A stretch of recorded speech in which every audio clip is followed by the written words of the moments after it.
Hi, my name's Adam Ferrier, and this is Uncommon. Yeah. How did you I was reading about you and reading a lot of things that you write about yourself as well, and looking at your background and how you got into this area. So, undergrad, arts, psychology, commerce, marketing, postgrad, diploma of psych, and then you did your master's of psychology and clinical psychology. But before that, did you ever have this inkling of this people fascinate me, therefore I will do psychology? Or is it one of those things where you sit down with a school counselor and they're like, oh, you're good at these subjects, you should do this, and then it sort of fit your personality? What about you, Adam, and your personality suits this stuff? I used to trade shares on the landline at lunchtime at school. So there was one landline, and every lunchtime I'd trade shares all lunch hour, and then I'd go back to class. And I was always known as the slightly odd kind of share market kind of guy.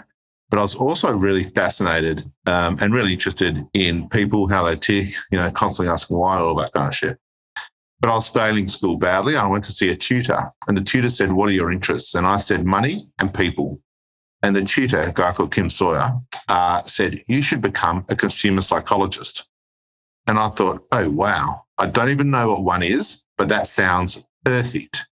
So I studied commerce and I studied psychology. I did my thesis in identifying the underlying constructs of cool people, because I knew it was a way to commercialize my psychological understanding. And so that's always been the interplay, right? And so that person changed my life by being so deft at being able to tease out my interests so precisely.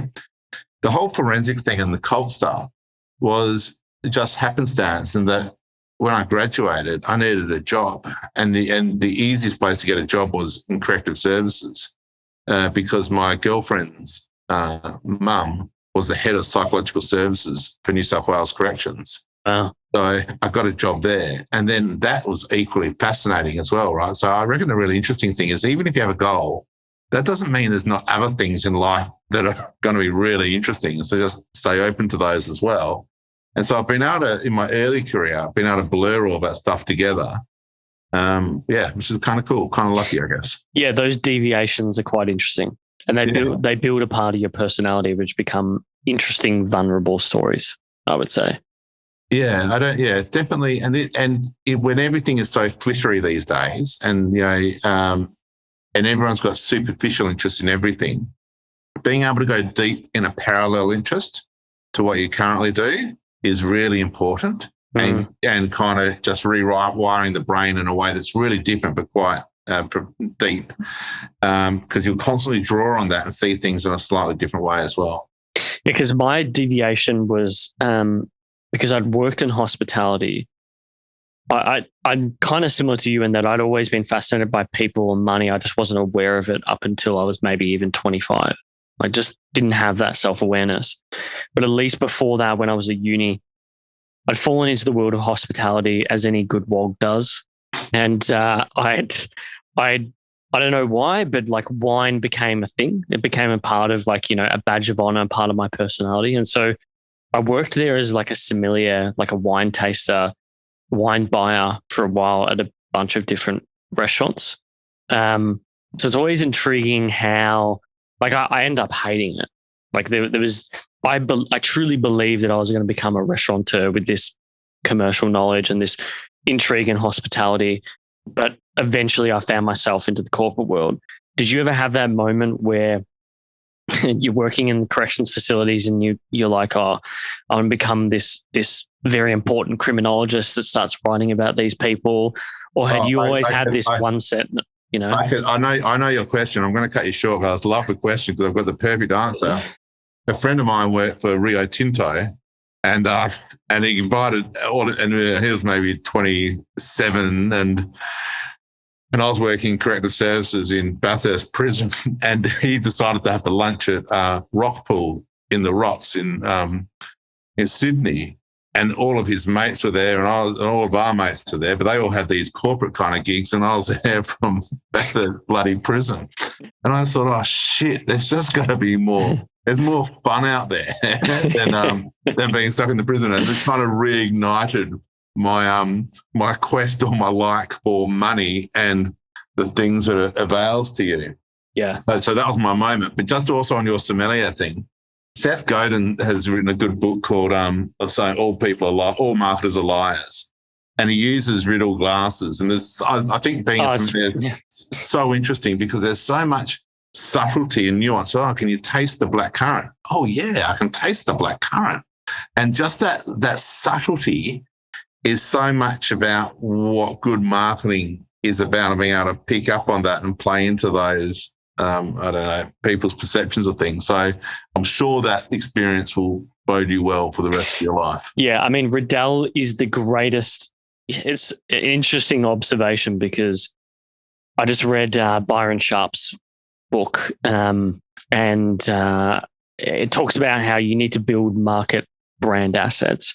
And Riddell is the perfect example of that, in that, like, at the end of the day, they're just glass blowers. Like, they make glassware. And at the end of the day, there is no scientific reason for wine to taste better in this glass versus that glass. There is legitimately no reason other than the suggestiveness of the Riddell brand. That's right. There's a backstory, but there's not a reason. There's no reason. It's the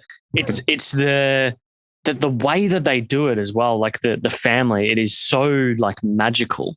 It is what, often what you guys as an agency can sometimes bring to a brand. What was the tagline here?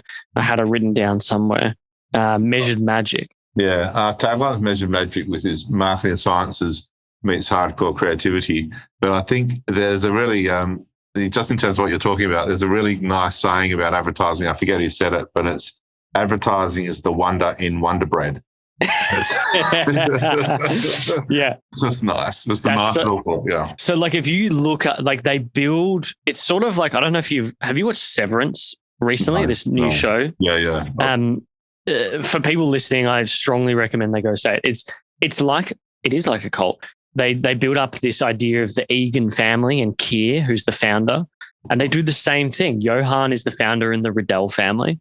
They've got a story, and the way that they dress is so cliche and so cool that it sort of just permeates the brand even further. My experience of Riddell was, everyone was like, oh, Riddell, you have to have Riddell at a restaurant. There was Spiegelau, which is a very good competitor and as nice to look at glassware.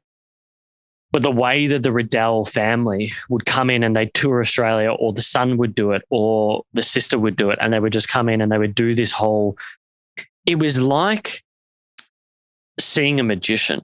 That's what it is. It's that suggestiveness of like, now smell this in this paper cup, smell this wine, now pour it into your Riddell glass. And doesn't that smell so much better? You can really get notes of, what did you say before? Blueberry. Yeah. So it's amazing. I love it. And a good sommelier, or anyone can do that on a one-to-one level. A really strong, and when people try to think about a big brand, it's trying to take that and trying to operationalize that and ritualize that, and all of those characters, those signs, those symbols, those rituals, just trying to get all of that systematized so you can build scale with that is really, really hard. And that's where I think the next big wave in marketing, or my industry, is kind of going, is taking that and operationalizing those things at scale. Yeah. Yeah, that's the hard part, is operationalizing it. That's a good point. We're going to jump on like more marketing science later, because like I said, I've gone deep on Byron Sharp, Mark Ritson, and all those sort of guys. Yeah, and it's opened my mind.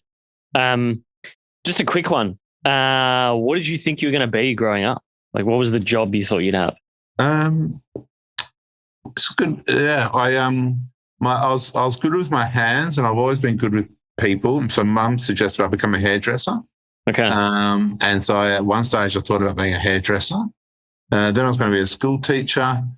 You know what? I honestly never thought I could be happy being gainfully employed. I never thought I'd be able to have a job working all the time where I'd be happy doing that. So I can remember getting a job at Credit Services, just being happy that I was happy, just thinking, oh, thank fuck, I can do something and it's kind of cool.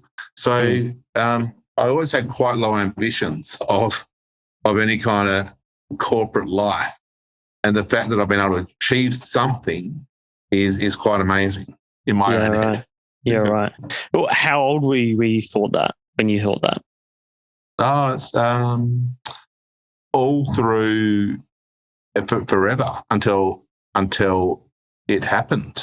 I think I was always worried about not being able to be satisfied. Always trying to think of myself as an outsider and having to be maverick or living the life of an artist or something, but not being happy being.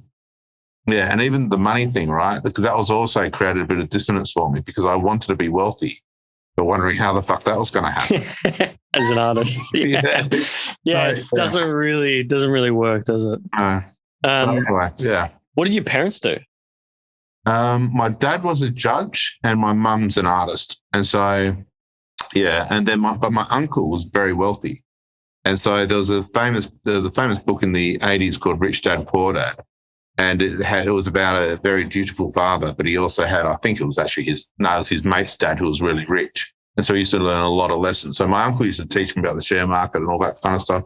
My mum instilled in me kind of this whole idea about being different and being an artist and following your passions. And my dad was kind of pretty steady and dutiful. Yeah, right. Interesting. Is there, and you think those are the two lessons that you pulled for them, is that your father was a structured, reason-based man, and your mother was creative in the highest sense? I reckon you could correlate it like that. I don't know if there's a cause and effect, but I was very much, mum especially championed me to be maverick and be your own person and all that kind of stuff. But she also really instilled in me a hate of order and structure.